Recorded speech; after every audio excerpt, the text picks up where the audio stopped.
Beetroot కర్రీకి 1/2 kilo beetroot తీసుకున్నాను నేను.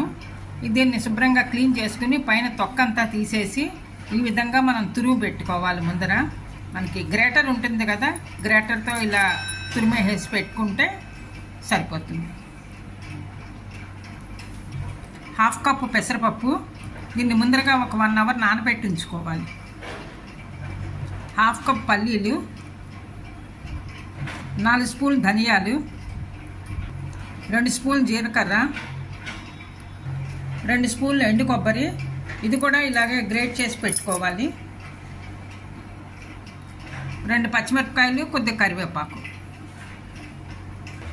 ముందరగా మూకుడు పెట్టుకుని తీసుకున్న పల్లీలు డ్రైగా వేయించుకోవాలి.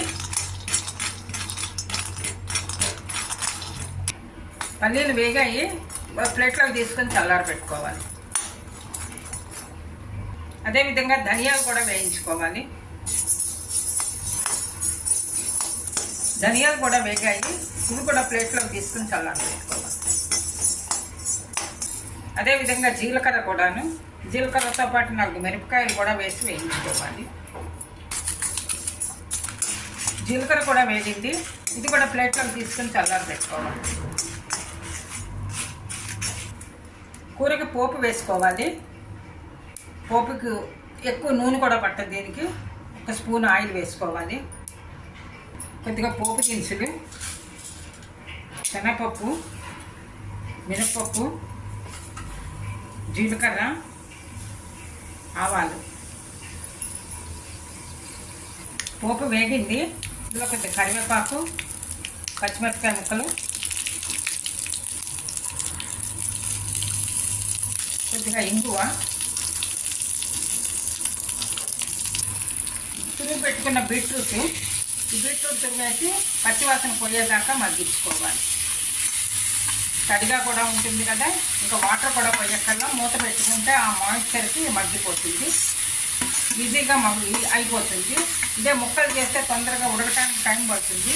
ఇలా తురిమేసుకుంటే కనుక తొందరగా అవుతుంది. కూర కూడా మంచి టేస్ట్గా కూడా ఉంటుంది, బాగుంటుంది, వెరైటీగా.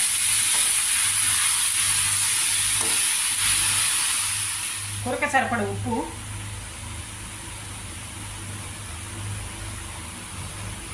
పసుపు,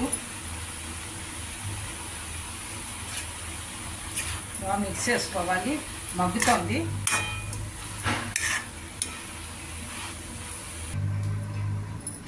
బీట్రూట్ మగ్గేలోగా ముందర వేయించుకున్నవన్నీ చల్లారాయి పొడులు, ఇవి పొడి చేసుకోవాలి.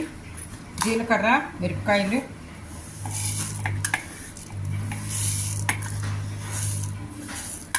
ఇందులోనే జీలకర్ర కూడాను, ధనియాలండి, ధనియాలు, జీలకర్ర మెత్తగా పౌడర్ చేసుకోవాలి. జీలకర్ర, ధనియాలు పౌడర్ రెడీ అయితే అప్పుడు ఇందులో పల్లీలు వేసుకోవాలి. ఎందుకంటే పల్లీల్లోంచి కొద్దిగా ఆయిల్ రిలీజ్ అవుతుంది కదా, అందుకని ముందర అవి చేసుకున్నాక దాంట్లో ఇవి వేసుకుంటే కనుక సరిపోతుంది.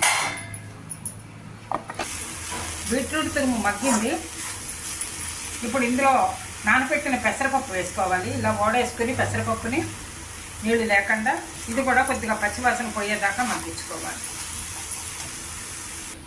పెసరపప్పు కూడా మగ్గింది. ఇప్పుడు ఇందులో తీసుకున్న ధనియాల పొడి, ధనియాలు, పల్లీలు, జీలకర్ర, మిరపకాయలు అన్నీ కలిపి పొడి చేశాను కదా, ఈ పొడి కూడా వేసుకోవాలి. ఇది ఒక 2 స్పూన్లు వేసుకుంటే సరిపోతుంది. ఇలా పొడి చేసి పెట్టుకుంటే మనం వేరే కూరలకు కూడా అవసరాన్ని బట్టి వాడుకోవచ్చు. 2 స్పూన్లు ఎండు కొబ్బరి పొడి కూడా, ఇలా తురుము పెట్టుకున్నది ఎండు కొబ్బరి,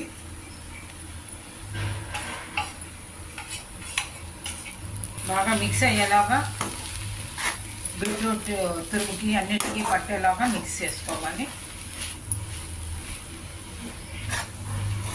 ఇది కూడా ఉంచి మంచి గుమగుమలాడే వాసనతో రెడీ అవుతుంది మనకి.